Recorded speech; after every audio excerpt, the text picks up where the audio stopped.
I am a tribute to women honoree. I am a tribute to women honoree. I am a tribute to women honoree. I am a tribute to women honoree. I am a tribute to women honoree.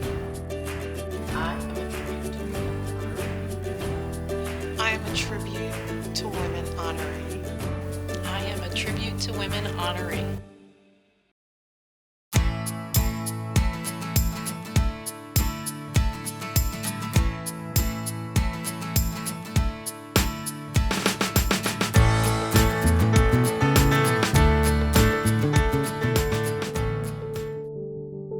I, for many years, have been a community volunteer, both at the YWCA and several other nonprofits in the Princeton area.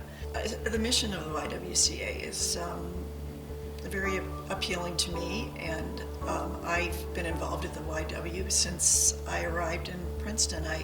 I started out in the Newcomers Club, as I think a lot of women do when they are new in town, and I never left. I am the president and CEO of the New Jersey Healthcare Quality Institute, and through our work we improve the quality and safety and affordability of healthcare here in New Jersey. I do what I do because I am passionate about making healthcare better and more affordable for people and really improving the lives of people in New Jersey. I am the executive director of the Trenton Circus Squad. I've always been really fascinated in the power of the arts and creativity to draw people together. And when people build trust, they can solve a lot of other problems together.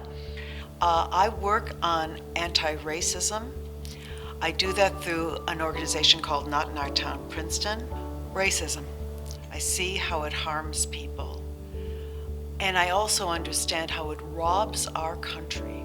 I own a government relations and public affairs firm in West Trenton, New Jersey, and I am a board of director member for CASA, which is Court-Appointed Special Advocates of Mercer and Burlington. I do what I do because I think it's a responsibility of mine to give back every day to those that don't have the same opportunities that we have. My role is chairman of the campaign for Building for the Future for the Princeton First Aid and Rescue Squad. After my husband was stabbed in 2003, Princeton First Aid and Rescue Squad came to his rescue, and after his death during Hurricane Sandy in 2012, I decided that I would be happy to help them. I am the Vice President for Community and Government Affairs at Thomas Edison State University. I find it to be my responsibility, but also my passion as a woman of color to help not only erase racism and progress women, but want to ensure that there are opportunities offered for not only people of color, but women. I work for NJM Insurance Group. Today I'm the Chief Underwriting Officer and the first female member of the executive leadership team. The company I work for is part of the solution, if you will. They recognize achievements, they recognize skills and accomplishments regardless of gender or race, and that's how it should be. There is such a need, and there aren't many voices of color at the table. So to be able to ensure that I am a voice at the table for women, for people of color who aren't always at those tables, whose perspectives, if you will, are not always considered, is important. I think that the world we live in today requires that kind of a focus as much as it ever did. And unfortunately, and if I can use that word, we have not gotten to a place where these issues have been addressed and dealt with to the extent that they should be. And I think that we still need to work on it. I saw that a lot of those struggles for individuals really needed to be solved in a long-term fashion through policy changes. And so that's why I decided to move on to working at the state legislature and then now the Quality Institute, really focused more on the systemic level of how do we improve the whole system. And recognizing that there were very few opportunities for youth in that area to be in a safe place after school, to make more of themselves, to find what they loved, to connect with each other, to run something, to own something, to feel powerful. I have to say, it was my mother. She was a great example to me for getting involved in the community and doing volunteer work. And I think that I just absorbed that growing up and, went on when I had the opportunity to do the same thing. I've been inspired by, first of all, my family. I'm part of a multiracial family. I'm married to a white man, but our children are all of African descent, and I have grandchildren of African and Asian descent, so I have my family. Shirley Satterfield, I have to say, first and foremost, has been an inspiration in her dedication to the work of making the history of the Princeton African American community known. My mother and father, who both have passed on, were amazing people. I have a few women who have been so committed to my professional and personal success. Paulette Flagg, Amy Mansue, Sonia Delgado in particular, who have had those early morning conversations with me on here's how you really need to think about this, right? Sometimes when I didn't want to hear that, but I needed to hear that, right? Women who have inspired me are perhaps the obvious. My mother, my husband's mother, who are wonderful human beings, and then I see my own two daughters inspire me every day with the work that they're doing, and then my son is a terrific inspiration as well. But I guess the number one reason that I'm in the position I'm in now is because my husband was a huge inspiration to me, and had a wonderful 33-year marriage, and to be able to carry on some of the work that was important to him is really meaningful to me. My parents in particular are immigrants from another country. They instilled in me a work ethic that was, you work hard and you do right by other people, and great things will happen. And they have inspired me my whole life.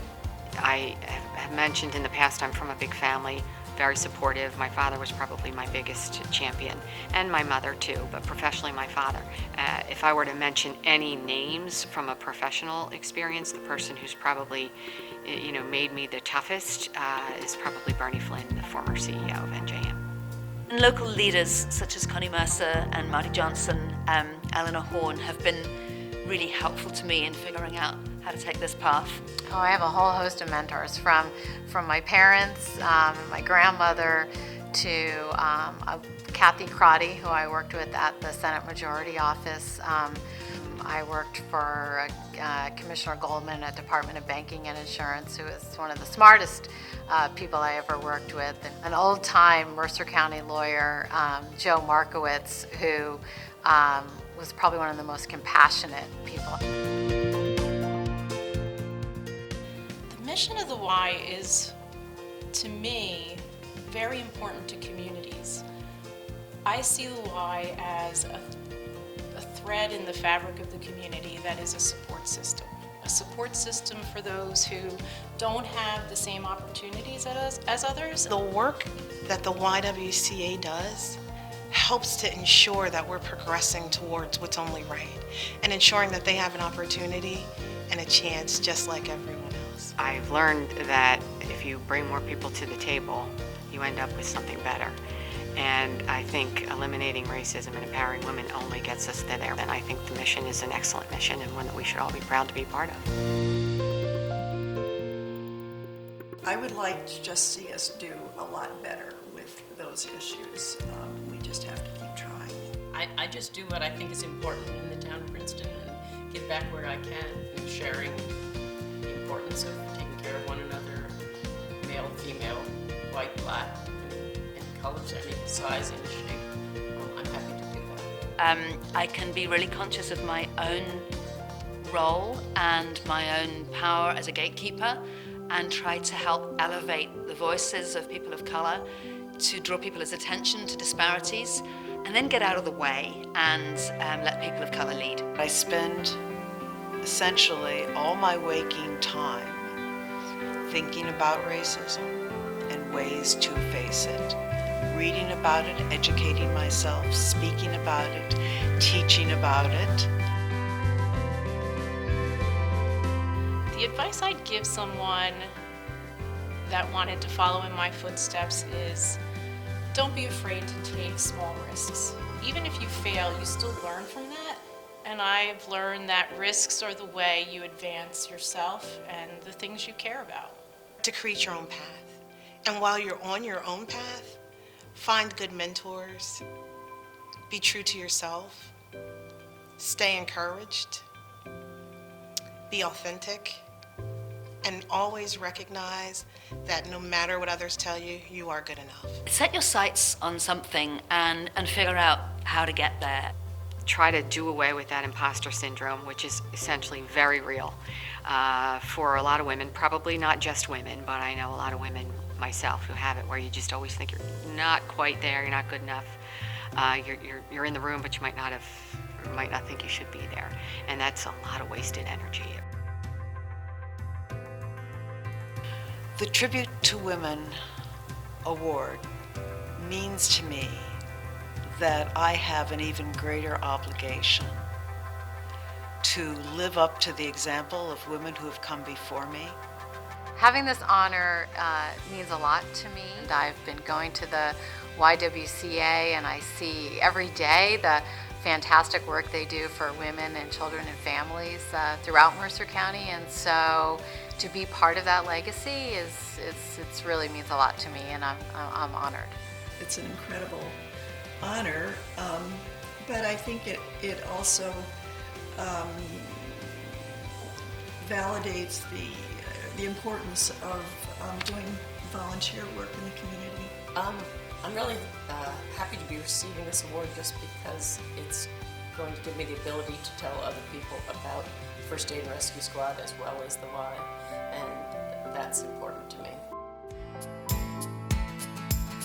I will continue on my volunteer road, and I'm looking forward to that.